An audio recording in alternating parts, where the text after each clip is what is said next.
We need to stop throwing the damn baby out with the bathwater and assume that decentralized everything just works because it's decentralized. These things that we have now, they're still in their earliest phase. We barely understand them, and they're going to evolve into something that is so mind-bogglingly different from what we have today.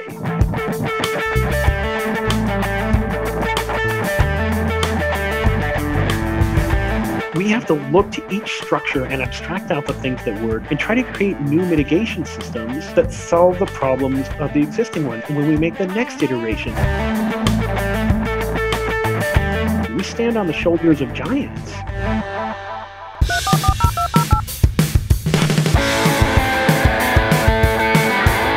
Welcome to the Hacker Noon podcast. I'm your host, Trent Lapinski. In this episode, I sit down with Daniel Jeffries. He's a science fiction author and longtime Hacker Noon contributor.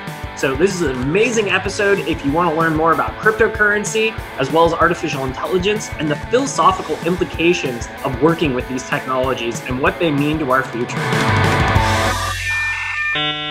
Hey hacker, sorry to interrupt this great podcast. It's David Smook, founder and CEO of Hacker Noon, and we're raising money for the first time, and we're doing it from the people.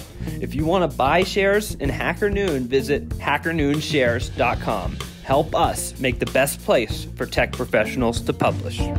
Tell us a bit about who you are and what you're working on. Thanks so much, man. I'm a science fiction author, and you can find a lot of my books on Amazon and Apple Books. I've been an engineer for 20 years, especially working open source, building big web farms. And most people know me from my blog. A lot of my best and most well-known articles have gone viral on Hacker Noon. In particular, I write about future technology, so artificial intelligence, cryptocurrency, and I tend to write about it in a way I think few people are writing about it on the planet, in that I tend to look at it from a very long-term perspective, which is a natural perspective for me as a science fiction author. I tend to do what I call a Monte Carlo analysis of the future, where I'm looking at lots and lots of different variables and how they all come together. And you've got a very philosophical approach to your writing. I said when we were talking a little before we started recording, you're somewhere between trolling and philosophy a little bit there, and you inject some humor into it. And you've got a very unique approach. Can you talk about what your latest article is about, what it will take for crypto to boom again? Sure. And it's interesting the way my style developed. I think everybody starts off when they want to be a writer, maybe it takes a decade of them kind of screwing around, waiting for the muse to inspire them. And then you finally make a commitment in your heart that you're going to work on it every day. And then it only takes a decade before anyone gives a shit. So that's pretty much the process. And then so it's only 20 years to become an overnight success, or a decade to become an overnight success. The other thing is, most people will tell you these articles, they got to be, 7 minutes long, and they got to be about fluffy crap. And I just broke all those rules by just basically writing 20 or 30-minute pieces. But, it seemed to have an appeal once I kind of found my own voice, which took a period of time. The crypto space was something that fascinated me a lot. And I felt that people were looking at it from a very simplified level. They were just looking at it as a way to purely make money, or ICOs and Lambos and everything else. And that's fine. But they were missing out on the real potential of the tech. And they fell into what I would call the Satoshi box, which are, we solved this like unsolvable problem. It was like Zuko's triangle. And then we go, well, this is now the only way we can do it. And so it's just, everything is a clone of a clone of a clone. And what will it take for crypto to boom again was about the problems that still really exist. I've kind of written 2 articles on this. The first one was the 5 keys to crypto evolution. None of those problems have been solved in that article. And then I layered on a few new ones. And one of them is, we can't scale to Visa level transmission. Just starting to do stuff like that. That's going to take many, many years of research and development. People are very impatient. And what I always say is, they look at an iteration of the technology rather than a category of the technology. So category is home video recording technology, and an iteration is Betamax, VHS, Laserdisc, DVD, Blu-ray, DVR. And so the idiots look at Betamax and they go, this will never work. Look at all these flaws, right? And they project it indefinitely into the future with no changes.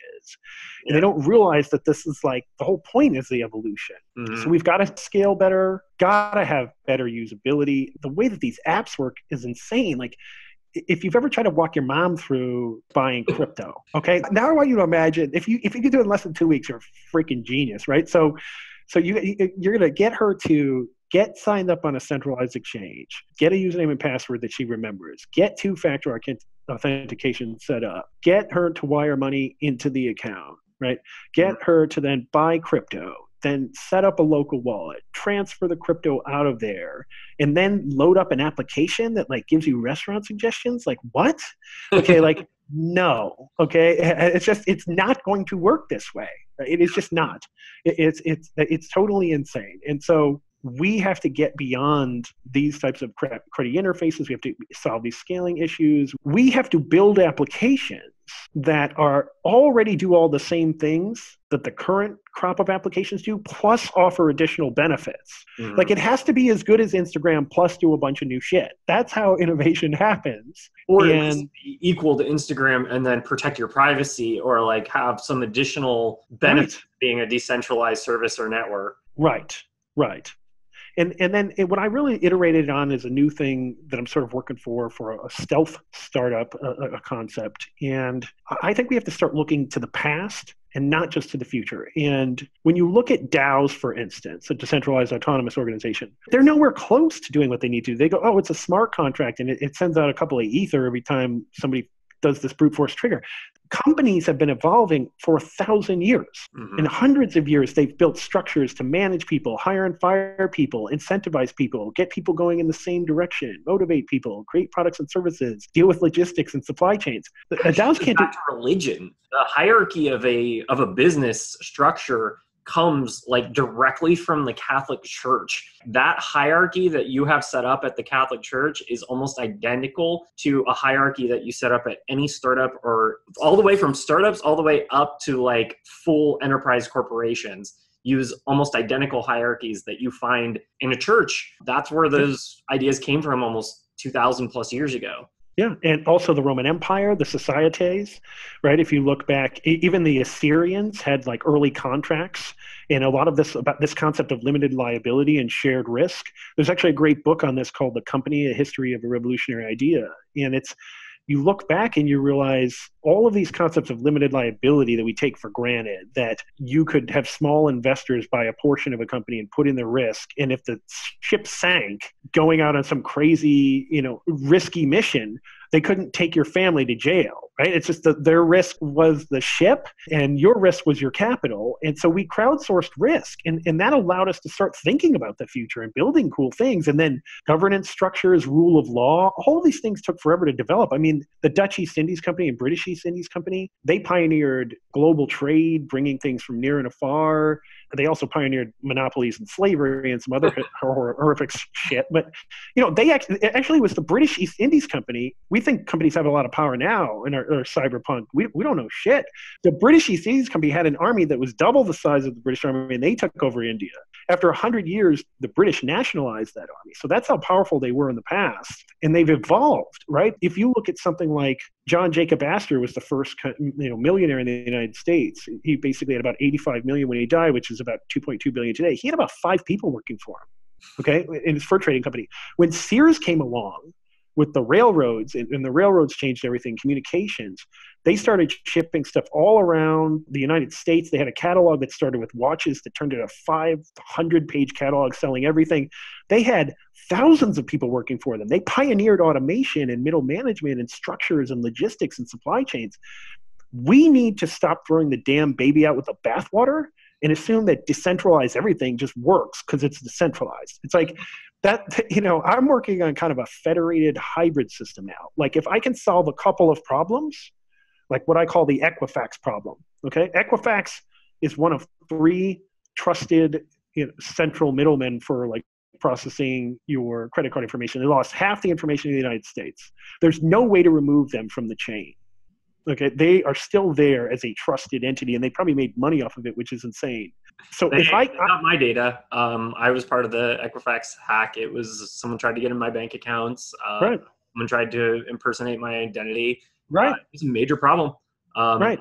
It's real, and you're right. They probably profited. I mean, they actually sell a service. I've seen their commercials on TV where like they're literally like, "Is your information on the dark web?" It's like, yeah, it's on the dark web because you let them have it.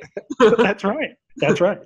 Yeah, I mean, I'm looking at designing a system right now where we can have a federated system for certain types of centralized trust where people can be yanked out when they become a bad actor or they become cancerous. If I can solve that one problem, people are always trying to solve these incredibly complex problems. Like the DAO itself, when you look at the projects that are out there, it's like maybe you got a reputation system, maybe you got a smart contract. It's like you haven't figured out how to hire and fire people, how to have no management structures, how to have incentives. None of these things, all of those things are going to have to be reinvented. So for me, there's now an interim step. By looking back at things and iterating on the things that have worked and that haven't worked, right? If we can find a way to punish companies when they come bad, if we can find a way to stop companies from having to grow to like a cancer and maybe even get rewarded for establishing an equilibrium, another problem that we have today. Anybody solves these type of problems changes the world in some way. And eventually we get to what a DAO is, which I'm starting to believe is there's technology behind a DAO that just isn't invented yet. And it may now take several decades or whatever for a real functioning DAO. I predicted that we would have a DAO in the Fortune 500 or something like that within 20 plus years. And that's still possible.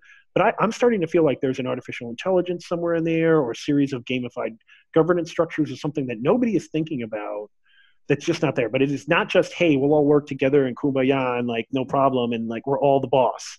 Who the hell orders paper clips in that? That's called the Brave New World problem, right? Nobody orders fucking paper clips when everybody's the boss, right? So you have to have some type of hierarchy somehow, or you have to automate that hierarchy. I don't know how we do it yet, but that's what it takes. We have to build real shit now for crypto to actually boom again. That's, for me, we may get another speculative run, but the fact is it's got to actually start doing stuff, and the average Momo has to be downloading it and going like, this is awesome, and not know that they just got free privacy and security in the back end, right? That's going to be the moment, I think, is like blockchain 5-10 years from now, you're not even going to think about it. Like, is anyone talk about the network that we're using today when they're playing PlayStation 4 or like, oh yeah, that's using this network type and you're using this protocol? Nobody talks about that. Like, that's the joke when I go to these blockchain events. I show up and I'm like, we're all here for a database. Like, this is a database conference. Like, right. That's what's happening. Hey, hackers. Do you have a timely tech story you want to get published? Maybe you recognize the way certain systems trend affecting our everyday lives, or have a vision of the future for the blockchain technology. Maybe you're on the field of play and know what it takes to make a great team, or how to remain agile in today's competitive, tech-rich environment. Share your expertise with the community at large on Hacker Noon. Email us, stories@hackernoon.com, and a real human will review your submission. No, you got people out there like, and it's like the early days of the internet. They're out there hawking TCP/IP and DNS like it's something that people want to buy. Yeah. Oh, you want to buy some DNS? No, I want to buy the application that utilizes DNS that I never have to know what DNS is. That's what I want. Exactly. And we're just not there yet. And what I encourage people to say, have patience. Okay, this is not something that takes overnight. I've talked about this in one of my articles, like where the gentleman created a Velcro. He had the idea when he was out walking his dog and some birds got caught on the fur, and it took, I don't know, 10 years for him to develop a prototype. Then it took another 5 years to figure out how to manufacture it. And then he's like, man, people are going to be to pass to my door. And it was another 5 years before NASA was like, man, we're having problems getting people in and out of spacesuits. This shit looks pretty good. And then all of a sudden people were using Velcro. That's 20 freaking years, right? There's the famous internet article, the Internet Ba, which I wrote about in the what will Bitcoin look like in 20 years. And what's funny is that article is so prescient. He figured it all out. He's like, the internet pioneers tell us we're going to be buying papers and books on the web and telecommuting and having and all this and BS, it's never going to happen, right? And it's like, that was 20 years in. People forget how long it took for the freaking internet to take off, and now you can't imagine your life without it. People are so short-sighted. That, what's his name, Rubini or whatever, that jackass out of NYU, that fucking fucknut. Seriously, like that guy, that's there's a trope in writing called black and white insanity. When you view the world as like it's this or that, it either completely succeeds or it completely fails. You're a fucking idiot. It's as simple as that. You are a fucking idiot. I don't know how else to describe this. Like most of the mainstream media right now as well. Right? No, yeah, Everything's black and white to them. Right. It's all black and white. There's no shades of gray. There's no understanding in the middle. It's either a total scam for drug They call dealers and colors scumbags. too. Right. Right. This type of, these guys get off on being idiots, on being like inflammatory, on stoking people's worst fears. This is not how technology develops. The fact that this guy has tenure is a joke. And especially at my alma mater, fuck that guy. I mean, seriously, it's just the fact that they put him anywhere and call it a glorified, he calls it a glorified database.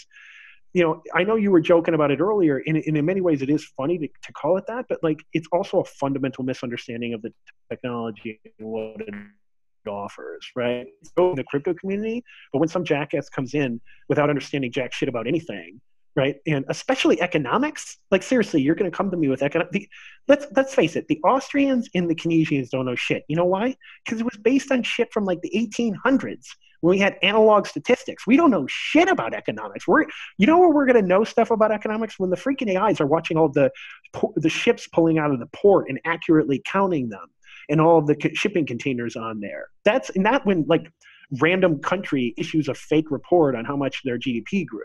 Right? We're going to actually be able to see real-time money moving across the world, and we're going to actually start to understand economics. It's going to shock everyone because everyone is talking on their ass about what they understand about economics today, and we don't understand jack. We really don't.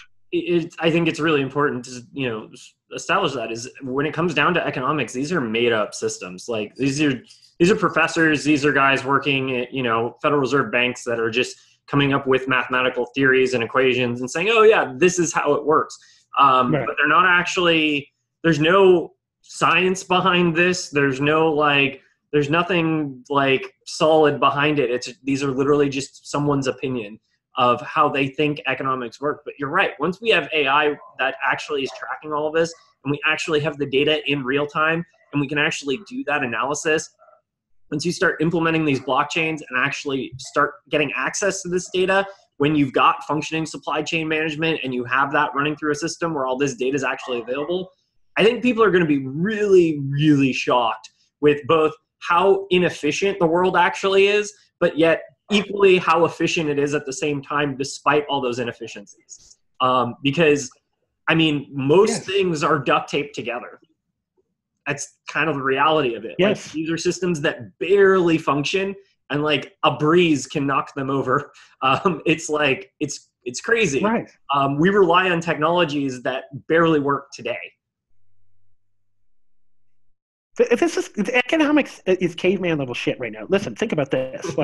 Before the Industrial Revolution, maybe 200 plus years ago, everybody was a farmer for the first 5,000 years before that, right? And then before that, we were running around in the forest, hunting and gathering for 2.5 million years. Okay, so we know shit about economics. We've just been building companies for 100 years. The Industrial Revolution, buying and selling things, bringing stuff from around the world. People shit on globalization. You know what? I like it in fucking paprika from afar. Okay. It's nice to have that shit. I agree that it could screw shit up too. It's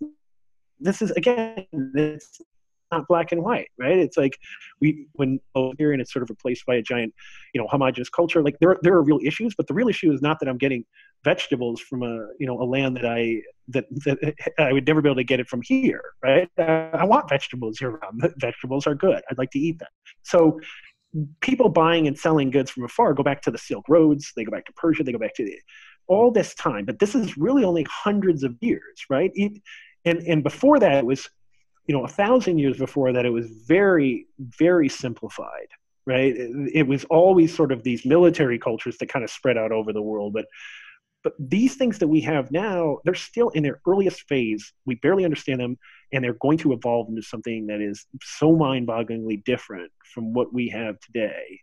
And it's just going to blow people's minds. Like kids tomorrow, they're going to be like, what? It took 3 days to send money? What the hell are you talking about? Yeah. I don't understand. Right? It's sort of like when they look at the rotary phone and they're like, how do I send pictures on this fucker? You know what I mean? It's like a tree or a smartphone is like a tree or a wind. It's always there. Literally just paid my rent today and I had to pay a $10 transfer fee. Like every time I pay my rent, I'm paying $10, right. Like a $10 transfer fee. So the bank is basically just getting a cut for a transaction that should be happening directly between myself and my landlord. Like there's nothing the bank is physically doing. There's no infrastructure that like I'm leveraging here that is costing them $10. No, no, it used to. In fact, think about like how they used to have to pay tellers, okay, and now they get rid of all the tellers, and then they give you an ATM machine and they charge you to use it. Okay, so it's these types of things. I don't look. I'm not going to totally crap on banking though. I think banking was also really essential in the modern world. Again, having the ability to think critically is one of the very few things that people are able to do well in the world, and that is they either are which team are you on, Dan? Are you on this team or this team? Are you on the banking is all evil or banking is all good? I'm on the both of you guys are idiots team. Like there's bad things and good things about it. It's like we're always throwing the baby out with the bathwater. We have to look to each structure and abstract out the things that work and try to create new mitigation systems that solve the problems of the existing one. And when we make the next iteration, we stand on the shoulders of giants, the people who came before us. These structures have made the modern world, and in many ways they're good. Does it mean that they're all good? No, right? That's why there are new iterations. But is Sears better than the British East Indies Company? You're damn right they are, right? Because they were shipping goods that people were never able to get except for their local artisan. They weren't taking over India, okay? So these things do evolve over time.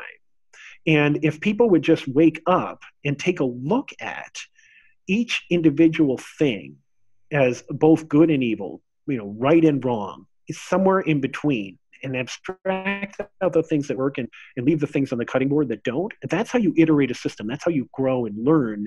And I feel like we're always kind of taking this very extreme view, and it gets us nowhere in life. It creates these sort of tribal battles that leave us unable to understand how to actually create something better for ourselves.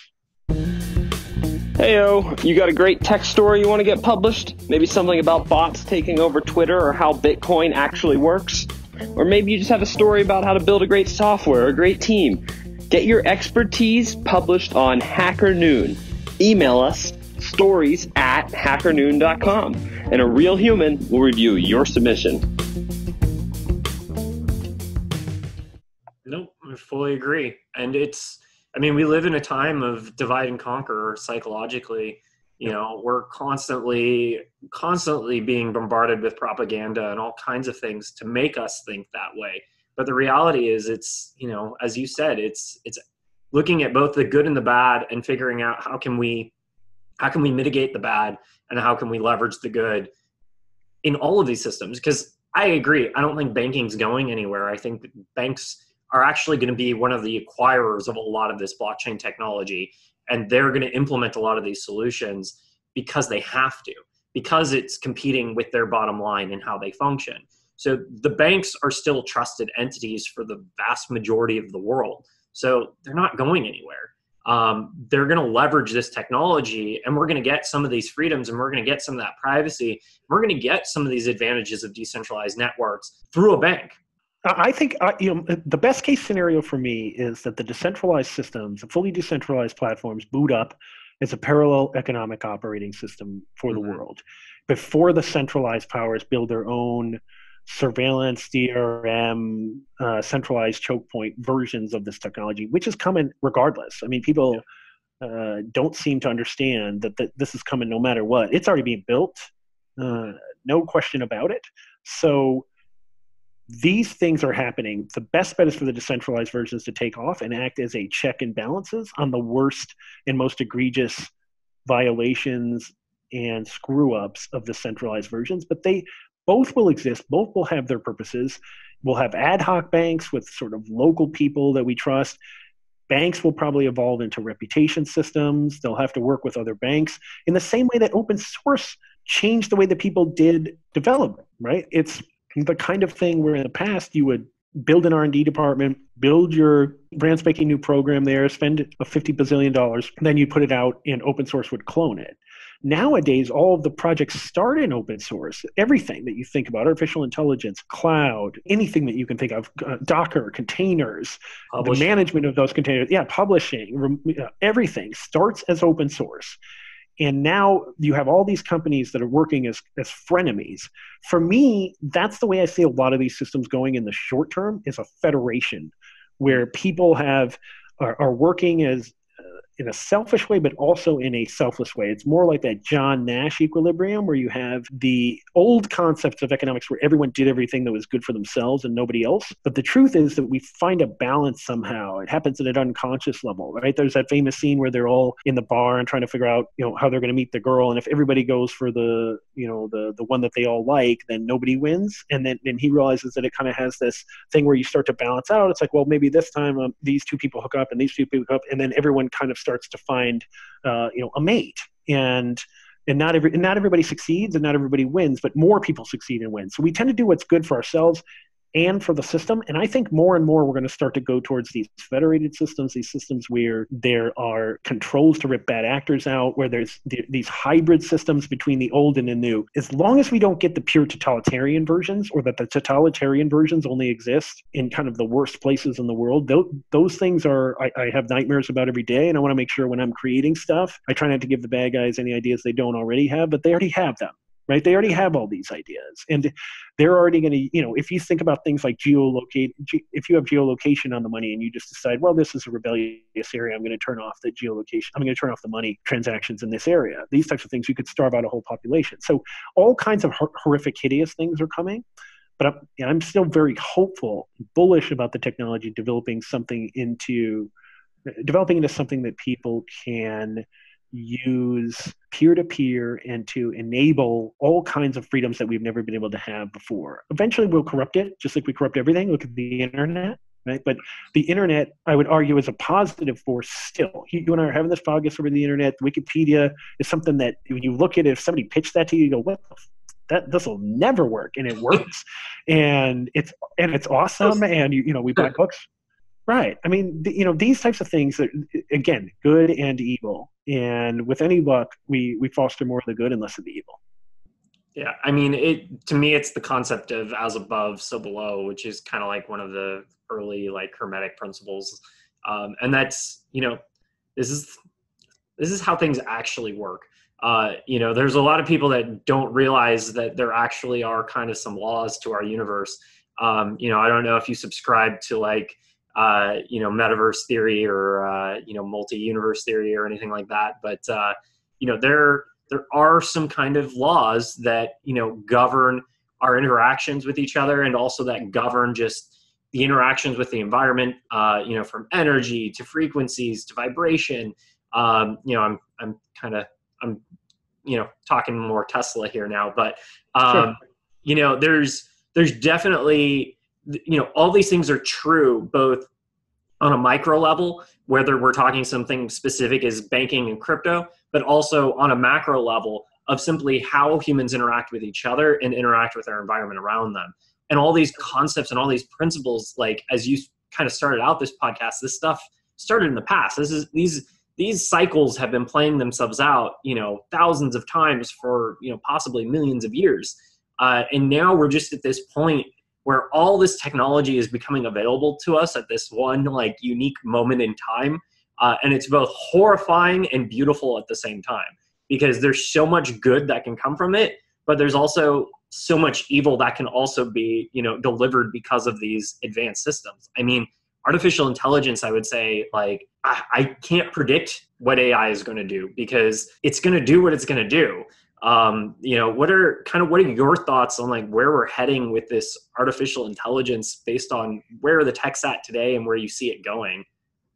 So there's a good talk I gave on the good, the bad, and the ugly of artificial intelligence. It was the closing keynote at the Rise of AI conference in Berlin, and I'll also be speaking at the one coming up in 2019 next year, and it's 2018, right?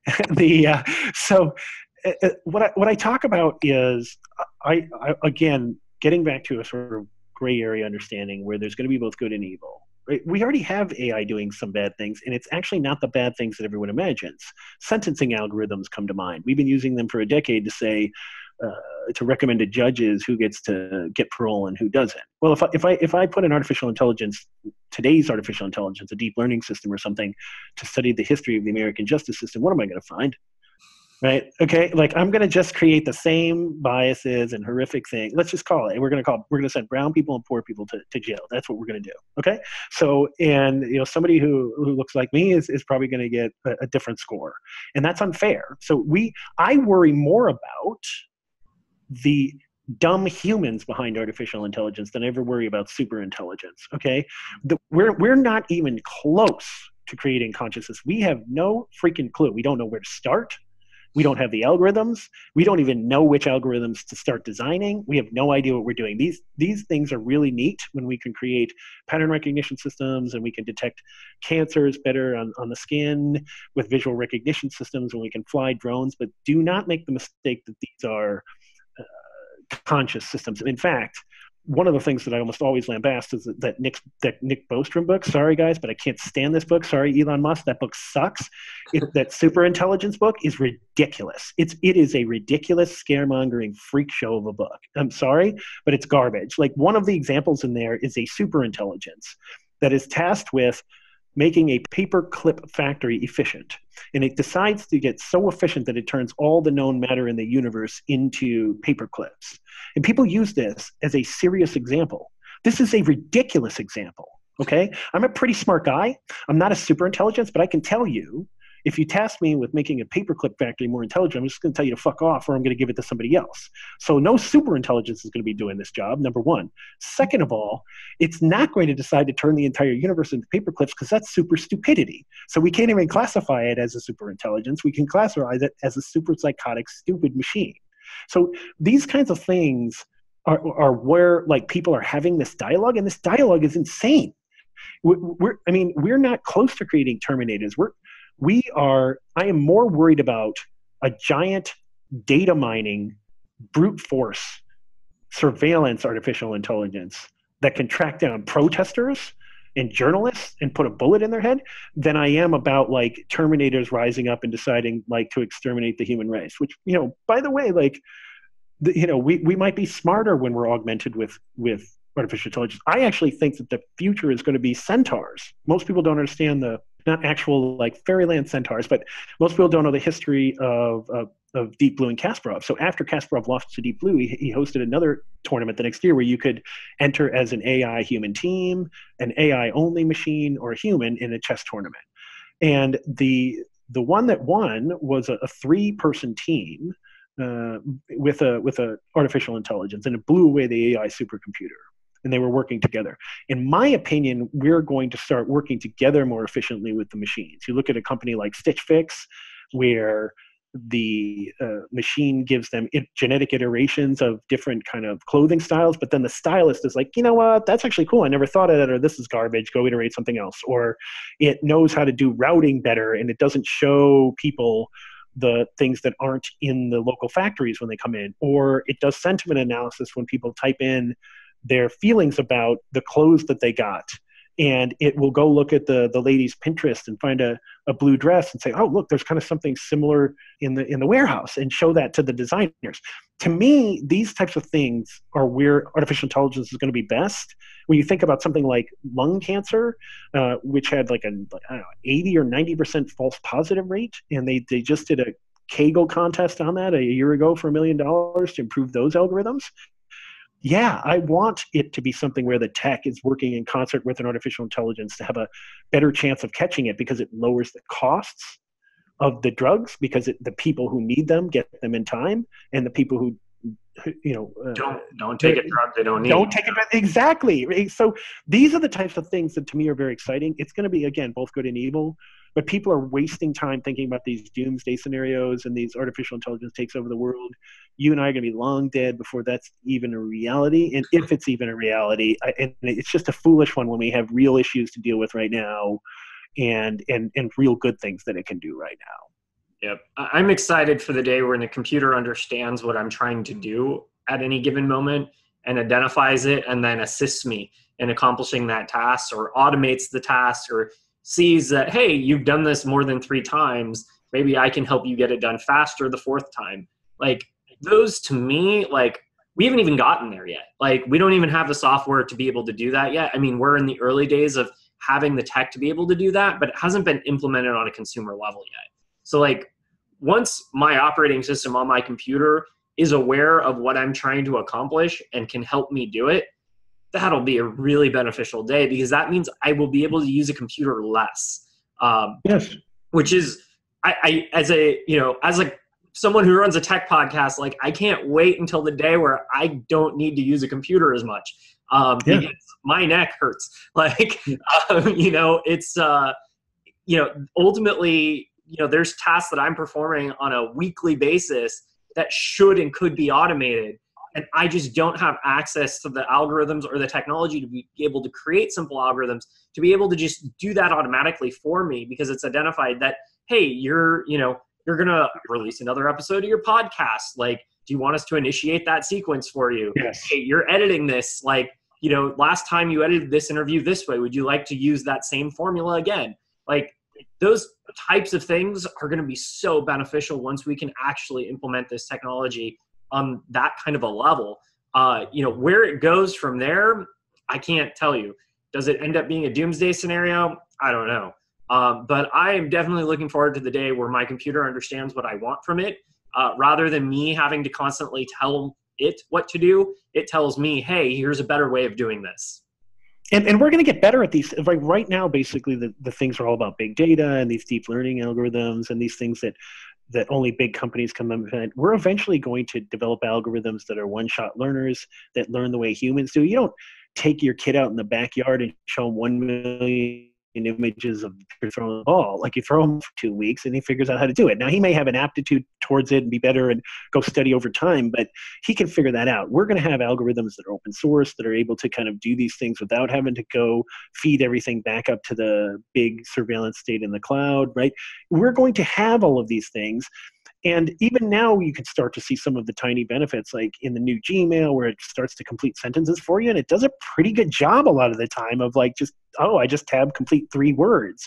And that's going to get better. Or if I'm going to have an app on my phone. I talked about that in the rise of AI, where I just click it and, oh, look, yeah, this mole should be looked at. I send it over to the doctor. The doctor will have the infrastructure to look at it. And now the nurse, when I call, is going to know, hey, this guy isn't just a hypochondriac. He should actually get prioritized and triaged right in, as opposed to, well, this guy called 5 times, and every time he sends a picture, it's the AI said it's nonsense, and the doctor looked at it once and said it's nonsense too, so he can come in next month. So right now, when somebody calls in, you don't know whether the person has a real issue that they need to have looked at now, or whether or whether they're just faking it, or whether they're just paranoid. These types of things are going to augment it. Think about a drone getting to the scene of an accident first and be able to scan it and send pictures back to the tech so that they know the types of things that they need to be prepared for before they even get out of the flying ambulance or whatever we're going to have, right? These types of things are going to be super exciting. As much as we're going to have killer tech and military AI and all this stuff, again, I still worry about malicious humans. Yeah. Behind those, I'm ever going to worry about super intelligence. Humans have proven to be, one of the most craven and idiotic and dangerous species ever to walk the face of the planet. So I worry about them a lot more than I worry about AI. Yeah, and I worry about what they can do with that AI once they start to implement it for the wrong purposes. I mean, you could even argue, although it wasn't necessarily AI's fault, but you could probably even argue that, even like the 2008 market crash, that was the result of humans making bad decisions with money and the economic system that resulted in crashing the economy that, pretty much wiped out, an entire generation's ability to, be able to move forward. So it's people, unfortunately, that we have to worry about, not the machines. And the machines just unfortunately kind of weaponize them to do evil in ways that they couldn't do. As the scope of which they're able to accomplish is now a lot grander.